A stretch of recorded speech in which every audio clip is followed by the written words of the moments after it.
Good evening. I have the job of urging all of you to take your place. I know we've had a wonderful cocktail reception and no one wants to come and have dinner, but we're going to have a fabulous evening, so please take your seats and we will begin. I'm Deborah Wynn Smith, the President and CEO of the Council on Competitiveness, and I know some of you had the opportunity to meet our chairman, Brian Moynihan, the CEO and chairman of Bank of America, who was with us at the reception. He will be with us all day tomorrow. But on behalf of the board of directors of the council, our executive committee, and all our members, it's my great honor and privilege to welcome you all to the 2023 Annual Dinner and National Competitiveness Forum of the Council on Competitiveness. I know that many of you have traveled from across the country, and fortunately we didn't have bad weather, and most of you made it. I want to start by thanking our sponsors, whose generosity and support of the Council really enables the National Competitiveness Forum, but also supports our very important work during the year, advocating for U.S. competitiveness and global leadership in a time that we've said over many years is one of turbulence, transition, and transformation, but I think those words are more true now than ever before. So let me recognize our premier sponsors, the Bank of America, Lockheed Martin, and the University of Pittsburgh. Our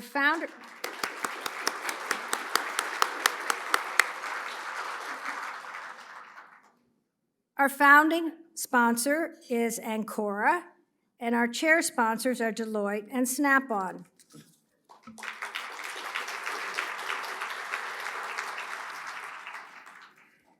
The president's sponsor is Arizona State University. And our benefactors are Hevolution and HNTP. And our patrons are the International Brotherhood of Electrical Workers, IBEW, Northeastern University, Southern Methodist University, and the University of Georgia. So thanks to all of our sponsors. Tonight, we are very honored to be joined by some distinguished members of the administration, and I would like to recognize them and thank them for being with us.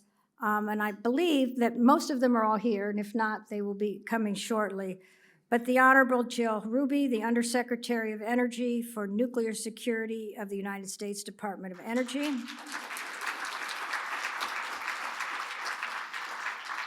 The Honorable Ann Neuberger, the Deputy Assistant to the President and Deputy National Security Advisor for Cyber and Emerging Technology at the National Security Council in the White House.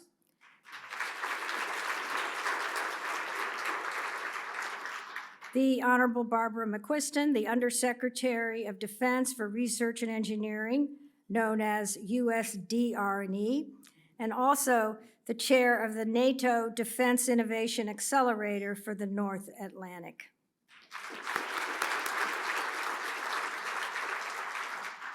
I also want to recognize one of the leaders of our sister non-governmental organizations, but has a huge impact on policy and the frontiers of health and competitiveness, and that's Dr. Victor Zhao, the president of the National Academy of Medicine, who's with us tonight.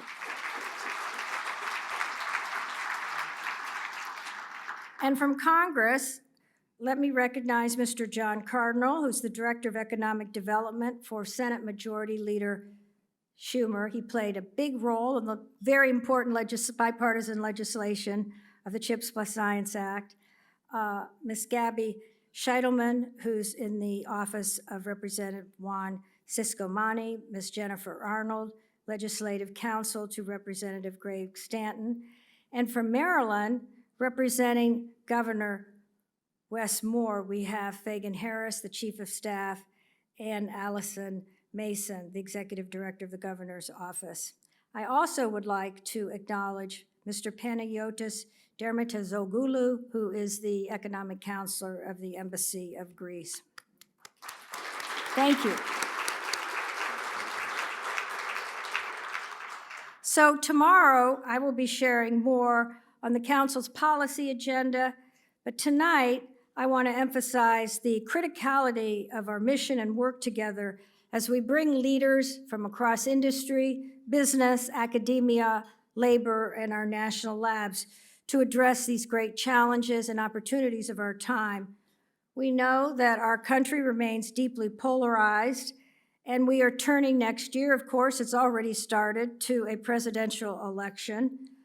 The U.S. economy is showing some tremendous resiliency with better unemployment numbers, solid GDP growth, inflation is being somewhat tamed, and we're seeing, and we'll hear about this more tomorrow from our chairman, Brian Moynihan, about the predicted soft landing and perhaps the decline in some interest rates as opposed to more interest rates coming onto the scene. And of course, we've had tremendous results in the last few days in our stock market performance.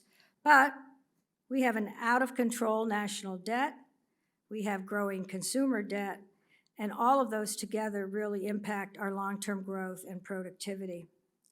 So layered on top of all of these economic issues is the ongoing disruption of the exponential technologies that are reshaping our world, from, of course, we all know, AI to quantum and advanced biosciences, hypersonics, the list goes on.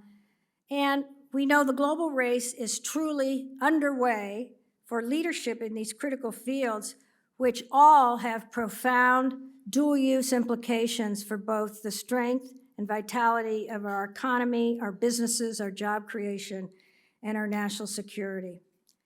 And also, and very importantly to the Council on Competitiveness, given our history and roots in being the organization that first articulated in the late 90s the power and potential of regions and the evolving regional clusters of innovation, is this challenge and opportunity that we have to increase the demography and geography of innovation across the entire country. And tomorrow, the Council is very excited that we are going to be announcing a flagship initiative coming out of our National Commission on Innovation and Competitiveness Frontiers, and that is the competitiveness conversations across the country that are being developed and shaped and led by Council members. So, as in our past dinners, we will also be honoring tonight leaders in our nation who we believe are very worthy and deserving of our National Competitiveness Award. We will recognize two champions from the Senate, Senator Chuck Schumer and Senator Todd Young, who, as you know, played the seminal role in the CHIPS Plus Science Act, bipartisan legislation. And we are also very honored to recognize the Council's Vice Chair for Business Emeritus, Janet Foudy.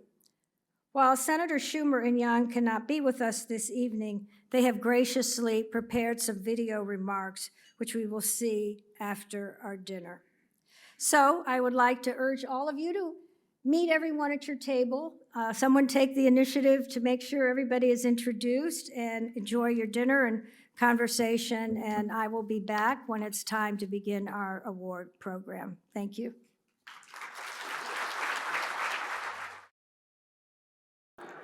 I think part of the magic at these dinners is that everybody ends up being at a table where they have people with a lot in common, but they make new friends and colleagues too. So I hope that's happened tonight. It's now a great honor, the Council on Competitiveness, to begin our program to award the National Competitiveness Award to 3 leaders who have shown through their vision, through their commitment and perseverance and their actions that have made a huge difference to competitiveness and innovation, and it sets them apart from their peers. As the original sponsors of the CHIPS and Science Act, known in the beginning as the Endless Frontiers Act, for those in the room, of course, who know so well about Vannevar Bush and what he did for creating our scientific enterprise, Senators Chuck Schumer and Senator Todd Young put the world on notice that the United States was going to move forward and invest in our nature's future, invest in research and development invest in the critical science and technology sectors that are defining the future, especially, of course, next generation semiconductors in an industry that is so central to our world, of course, underpinning everything in digital space and, of course, enabling AI and quantum and everything else. Billions of dollars have been allocated to revitalize the U.S. semiconductor industry and its advanced manufacturing base here in the United States. And the impact is really being seen across the country. The Biden administration has certainly done an outstanding job under the leadership of the Secretary of Commerce, Gina Raimondo, who was with us last year, in moving forward and making these investments possible. And we're seeing all sorts of new infrastructure being built across the country. In addition, of course, new programs have been authorized to expand the research enterprise across the country, again, in areas that perhaps have not been at the forefront of the innovation ecosystems, but have great potential. And as well, the National Science Foundation established its new directorate to move ideas to market to commercialization. And many of those accelerator awards have been announced, and I know many institutions in this room have been recipients of that. So for championing these visionary initiatives and co-sponsoring and getting past this groundbreaking bipartisan legislation, the National Competitiveness Award is being given to Senator Chuck Schumer and Senator Todd Young. So I'd like to have their videos shown. Hi everyone, it's Senator Chuck Schumer, and I want to thank the Council on Competitiveness for honoring me with this year's National Competitiveness Award. Sorry I can't be with you in person to accept the award, but I'm sure with you in spirit. Thanks to my friend and chair of the council, Brian Moynihan, and council president and CEO, Deborah Wynn Smith, for this immense honor. And thanks to all the members of the council for your work to boost American competitiveness on the world stage. For the last century, American prosperity was anchored on our unmatched commitment to science, research, innovation. Today, we're writing the rules of the road for the next century of American prosperity, thanks to the landmark CHIPS and Science Act, which I wrote and helped pass last year with your help. 1 year since it became law, the benefits of CHIPS and Science are undeniable. Hundreds of billions of dollars in proposed investments to bring manufacturing back to our shores, strengthening our supply chains, fueling competitiveness and creating jobs, and more jobs. And one of the things I'm proudest of in CHIPS and Science is our work to build tech hubs across the country, including in regions that have all the right ingredients to lead the world in the industries of tomorrow with increased federal investment. That's in combination with the National Science Foundation's new technology directorate that CHIPS and Science created, which is surging funding into research centers and STEM education at universities across the state, and of course our direct investment in science in NSF, NIH, DARPA, and other agencies will also keep America #1 in this century. So the benefits aren't concentrated to any one city or region. We're creating new jobs and opportunities for economic growth in communities in every corner of the country, and we're just getting started. I've never felt better about the future of American innovation and competitiveness than I do today. So thanks again for the award, and I look forward to working with the Council to bring new investments, new innovations, new opportunities, and new jobs, new prosperity to our communities. Hello, I'm Senator Todd Young. I'm sorry I can't join you in person tonight for the National Competitiveness Forum Gala, but I appreciate the opportunity to share a few thoughts about the implementation of the CHIPS and Science Act. As you know, this landmark legislation was signed into law last year to help bring back microchip production to the United States. We've already seen private industry invest more than $240 billion in this critical industry in the past 3 years because of the CHIPS and Science Act. One of my main goals in Congress is to ensure this bill is implemented well, to maintain the momentum and industry enthusiasm we're seeing across the country. Recently, the Department of Defense selected 8 hubs for the Microelectronics Commons program to establish a national network to onshore semiconductor supply chains for mission-critical components. The CHIPS program and R&D offices at the Commerce Department are making significant progress. And let me share a few highlights. More than 500 statements of interest have been received for the manufacturing incentives. Commerce has hired an experienced team with substantial private sector experience to ensure that taxpayer dollars are well spent. The CHIPS R&D office finalized the board for the National Semiconductor Technology Center. We expect to see many more announcements from both offices in the coming months. Now, we shouldn't forget about the and science portion of the bill that authorized an additional $170 billion in federal spending for research and development over the next 5 years in the technologies that will define the 21st century. Much of this funding was directed to spur innovation in future technologies in places like Indiana rather than just Silicon Valley and coastal cities. A provision I authored that established the Regional Technology and Innovation Hubs program is a perfect example of this potential. These are just a few of many benefits we're already seeing from the CHIPS and Science Act, and we can expect to see more opportunities come from this law in the months and years ahead. I appreciate all the work you're doing to promote innovation and prosperity. This is a critical time in the world, and America's global competitiveness is of vital importance. I would specifically like to thank Council Board Chair Brian Monahan and Council President Deborah Wynn Smith for their leadership and commitment to American innovation. I hope you enjoy tonight's event. Thanks so much. God bless. Well, we certainly need more visionary leaders like that in Congress that come across from both sides of the aisle to do the very important things for our country's future. So even though the senators aren't with us, let's give them a wonderful round of applause for what they've accomplished. So now it's with great pleasure to announce our third awardee for 2023, the Council's Vice Chair for Business Emeritus and former Executive Chair of the Board of Deloitte, Mrs. Janet Fouty. Janet was a tremendous leader as the Vice Chair of the Council's board, and she served as a founding commissioner of the National Commission on Innovation and Competitiveness Frontiers.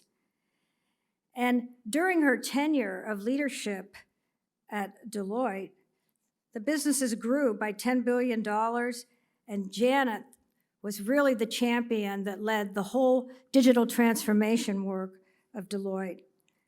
But I also want to mention, for those of us in the room who champion through our careers and our paths the role of women who have emerged in leadership roles, that Janet Fouty has been at the very heart of that, not only in her own career, exemplifying what can be accomplished, but in all she does to support young women going into STEM fields and encourage women to assume leadership. I highly recommend her book that was published in 2022, Arrive and Thrive, on women leadership and what we really need to do to navigate those frontiers. So I would like to invite up to the podium first Mr. Dan Helfrich, who's the chair and CEO for Deloitte Consulting, LLP. We're very honored that Dan has assumed the new business vice chair role for the Council on Competitiveness. Dan, we want you to make a few remarks about Janet, but I want to say, you know, what you're doing, leading some 80,000 colleagues around the world, playing a very important role in past work when you led the federal government business for Deloitte. And I think you still have time to do a lot of coaching at your alma mater, Georgetown. So we're thrilled to have you as our vice chair. Dan.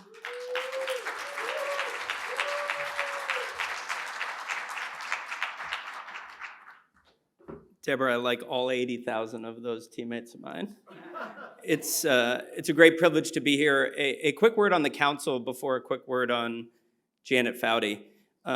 I think some of the dialogue about this moment is a bit misguided. And I get the privilege in the role that I have. I get to spend a lot of time in this ecosystem of really interesting people, higher education leaders, congressional aides, state and local governments, business leaders, other NGOs. And there's often commentary about there's such disagreement and polarity about solutions. And I actually have found that not to be the case. That if you get to the bottom of discussions around innovation and talent and infrastructure and technology and sustainability, the common ground is actually pretty significant. But what we lack are institutions that can bring that cohesion together and that are prone for action versus pontification. And the reason I'm so excited about this council is I think we can be that institution that takes some of that common ground and actually achieves action as a result of it. And the biggest role model for me in my entire career around that way of thinking is Janet Foudy. And I've spoken a lot about Janet in a lot of forums at Deloitte, so I'll be very brief. We created an award at Deloitte as Janet retired called the Shine Your Light Award.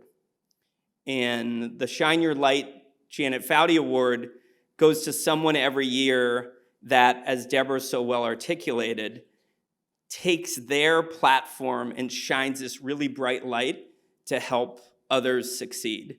And Janet's receiving this award because she has shined such a light on this council, and by extension, she's shined a big light on the very issues of competitiveness that this group of people cares a ton about. So we're all fortunate, me at the top of the list, to have had Janet's light shined upon us.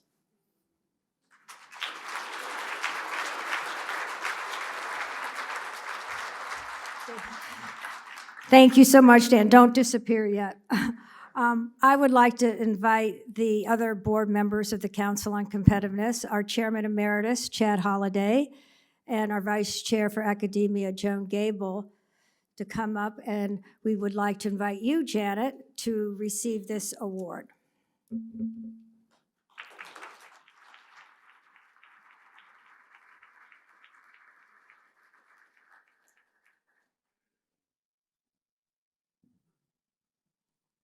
We're photoing. Oh, I'm in the middle? Okay. Things go.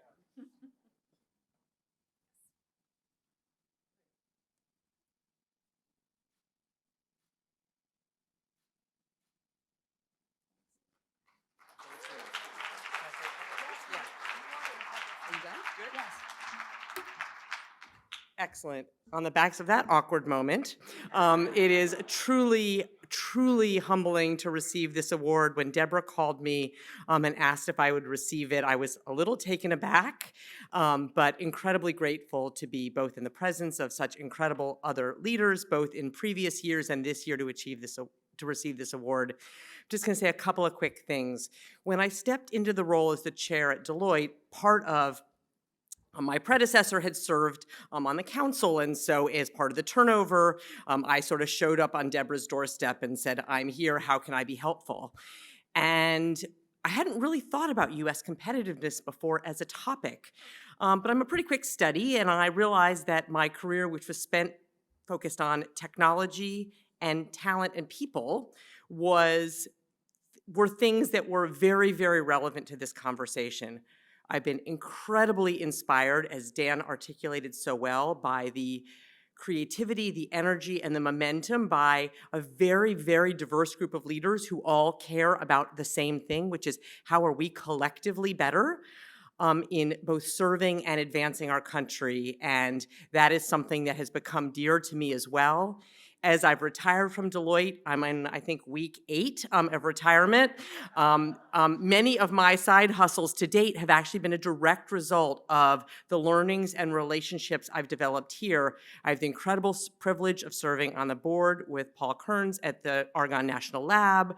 I'm spending meaningful time with the Department of Commerce in and around the CHIPS Act and standing up the NSTC that you heard referenced in Senator Young's remarks. So the work is incredible on behalf of our country. I'm really cannot wait to see all that comes out of this next chapter of work. Know that you're in amazing hands with Dan at Deloitte, continuing the terrific connectivity into the Deloitte ecosystem, but know that I will be cheering on the incredible work that you all will be doing and doing my own work in helping in the myriad of things that I'm focused on as I move forward. So thank you again so much for this incredibly gracious award.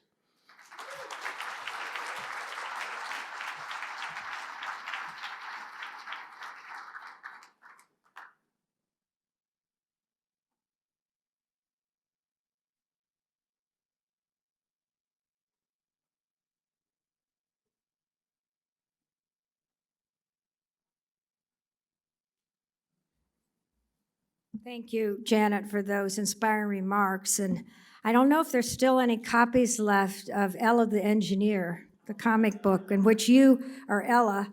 But if there are any of us who have granddaughters or little girls, we might like a copy of that.